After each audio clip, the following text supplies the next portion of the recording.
इस सेशन में बिल्कुल एक नए टॉपिक से शुरुआत कर रहे हैं जो जावा का एक इंपॉर्टेंट टॉपिक है, स्ट्रिंग्स। स्ट्रिंग्स एक कॉम्प्लेक्स डेटा टाइप है और ऑब्जेक्ट्स में डेटा स्टोर करता है। इसकी जानकारी हमने पिछले सेशंस में भी ली थी। और यदि आप डेटा टाइप के चैप्टर को रिवाइज करें तो हम देखेंगे कि स्ट्रिंग्स जो है वो एक कॉम्प्लेक्स टाइप का डेटा टाइप है।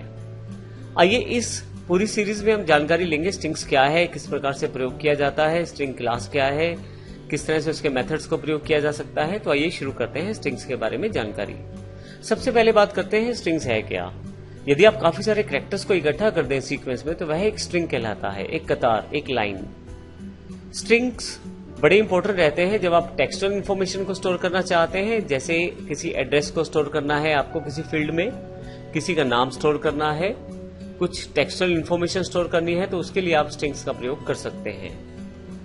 स्ट्रिंग क्लास पहले से अवेलेबल है जावा में और आपको काफी सारे फंक्शंस, काफी सारे मेथड्स देती है जिनसे आप आसानी से कार्य कर सकते हैं स्ट्रिंग्स के साथ, स्ट्रिंग्स को मैनिपुलेट कर सकते हैं, जिनकी जानकारी हम अभी आने वाले सेशंस में भी लेने वाले हैं। इसको हम प्रैक्टिकल एग्जांपल के रूप में भी देखेंगे, स्ट्रिंग्स एग्जांपल डॉट जावा के रूप में, लेकिन इससे पहले हम स्ट्रिंग की जानकारी थोड़ी सी और ले लेते हैं। जैसे हमने बात की कि स्ट्रिंग जो है वो इकट्ठा हम लोग स्टोर करते हैं डेटा को, सीक्वेंस ऑफ कैरेक्टर्स कहलाता है, तो इसे इस तरह से भी स्टोर किया जा सकता है जैसे मैंने यहाँ पे स्टोर किया है।